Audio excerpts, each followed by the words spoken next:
that journey. I mean, like, that is an amazing journey. And I think, like, one that I'm sure anyone else in Africa, especially, like, because we can so easily feel insignificant when we're watching, the television, or like when we're on YouTube and so on, and we see all these guys were like, yeah, well, if I was born in America, I would have been that big. But let's look at your story, because I think it's so inspiring. You didn't even speak English. No. For people to be listening to this right now, they've got to be able to speak English. So go for it. Let me sit back. When I arrived to to America, this country, in America, like 10 years ago, I didn't speak Only English. 10 years ago? 10 years ago. And you were not 11, 10 years ago? That's fine. I didn't speak English at all. So I was just, what is your name? Ceiling, floor, window, that's it. So when my husband asked me to marry him, he had to ask me 3 times because I couldn't understand the first one, the second one, until the third one, when he pulled out the ring, like, marriage, and I saw the ring, oh, marriage, you and me? Yes. So, and we were communicating with Google Translate, with signs, with drawings. Yes, it took me a year. And all my friends they speak English. So that's it. And I learned from that.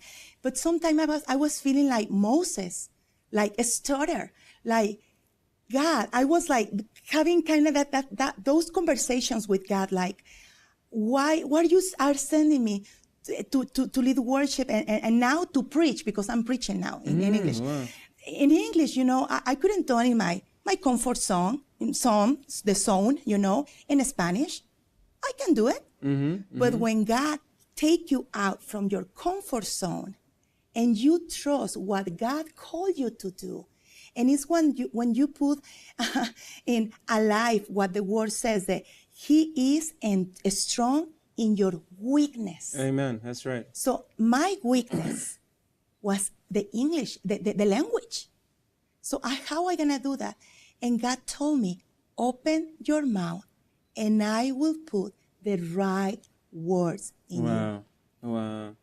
So it's that's happening. Amazing. So now I'm doing, worship conference, women's conference, I am a main speaker for different, women's conference around the world, and I am very honored. What I say is a favor of God. And so God didn't even, He didn't just send you to English-speaking churches, but now He's sending you all over the world. I mean, Indonesia, they don't necessarily speak English as the first language. They are Bahasa. Bahasa, you so see what I mean? Imagine I'm this Mexican speaking in English and having a translation in Bahasa. I'm like, okay, God, it's just you. I mean, like, that really just kind of shows. But tell us about,